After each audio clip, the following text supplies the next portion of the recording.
been talking about time in a way that references a succession of moments. A succession of moments refers to a chain of events or changes in circumstances.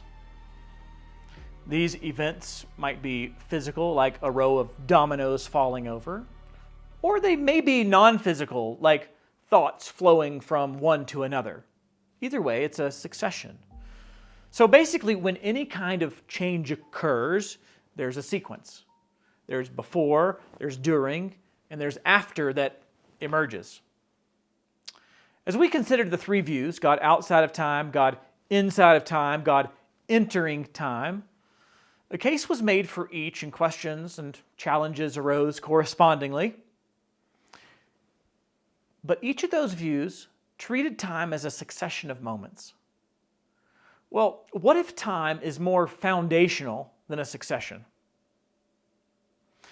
A clock measures succession, but that's not necessarily time, is it? Well, would a different view of time change anything? What if we just need to rethink what time actually is? Could time itself be rooted in God's nature? Well, some thinkers like Isaac Newton and Samuel Clarke have posited the idea of absolute time. Time might just be an actual thing that exists independently of change, that maybe allows for change to take place.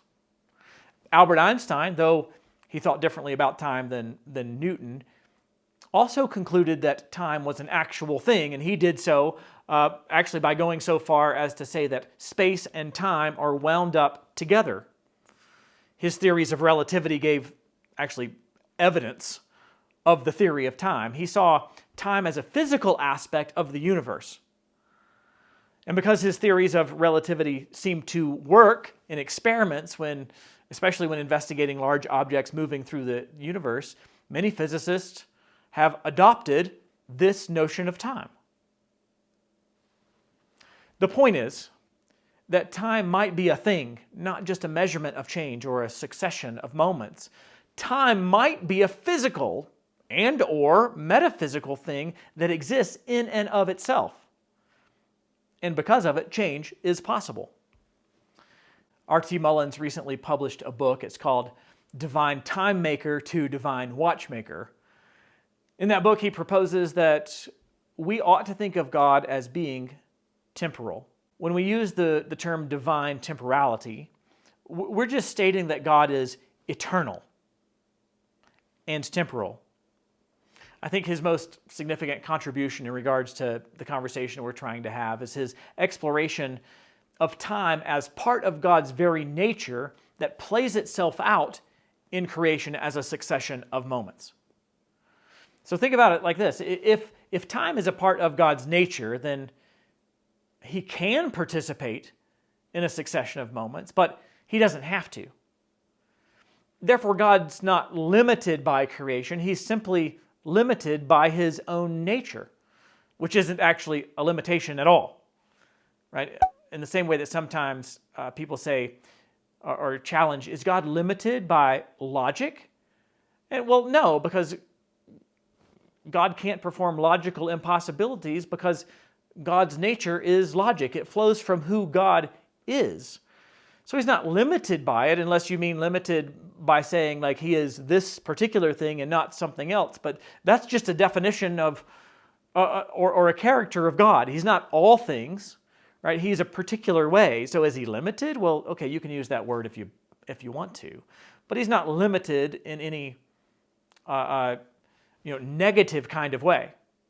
So this doesn't take something away from God in any way. If it's part of his character, this view of time that time originates from God's own being is maybe a potential way to avoid some of the problems of the other views, right? Like one of the biggest hurdles that other temporal views run into is that infinite regression flaw. To say that God has existed for an infinite number of moments seems illogical. However, if time is not a succession of moments but part of God's nature, then that makes succession possible. Then it avoids the problem.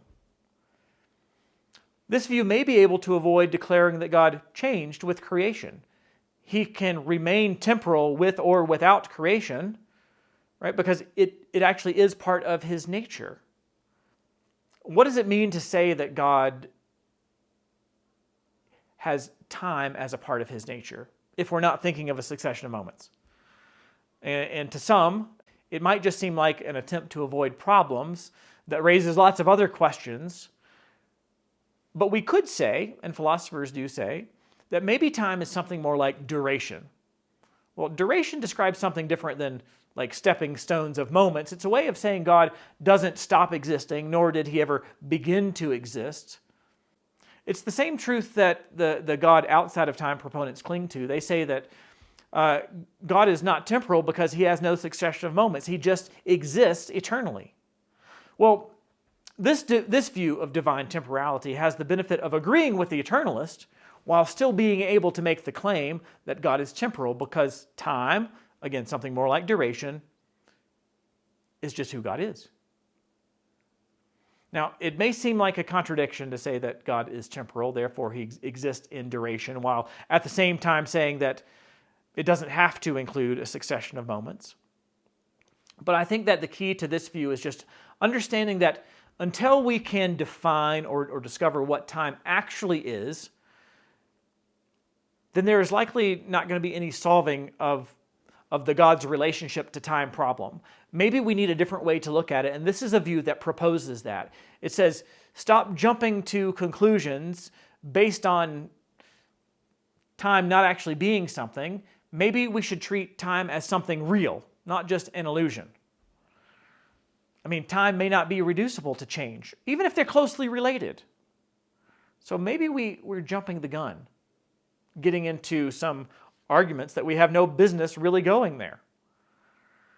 I think what at least this view does is encourages us to approach this whole topic with greater humility. Before we can stand firm on any view of God relating to time, we just need to figure out or get an idea of what time even is. Well, here's a possible solution, though we have more work to do in it.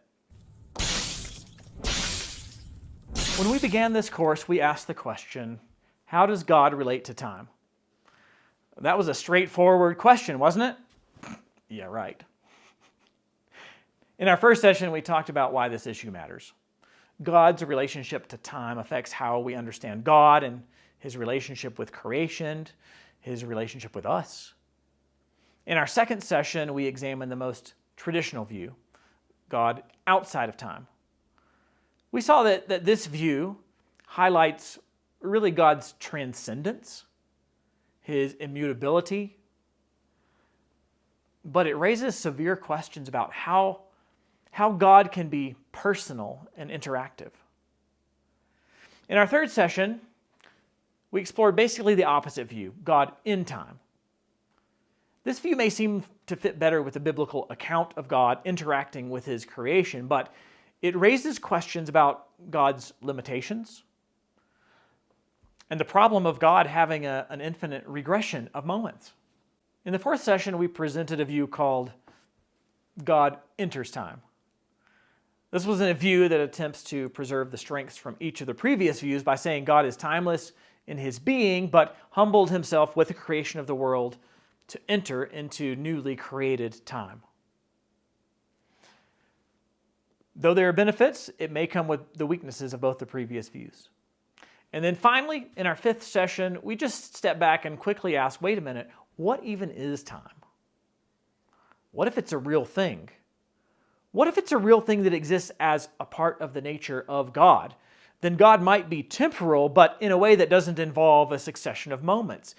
Maybe God's own eternal life is foundational and allows for a succession of moments, but doesn't demand it. I think that the more we explore time, the more we discover that God is simply greater than our categories. I think we can at least rest in the clearly revealed truths that God eternally exists. That means He has no beginning, He has no end. God is sovereign, and God is truly in a relationship with His people. I'm really glad that our hope doesn't rest in solving every philosophical puzzle. It rests on who God is. And He is the God that was, that is, and is to come. You know, maybe this whole exploration leads us back to our very purpose in life, and that is to worship God. May we allow our curiosity about this subject to elicit wonder that helps us worship God. Thanks for joining me for this short course in how God relates to time.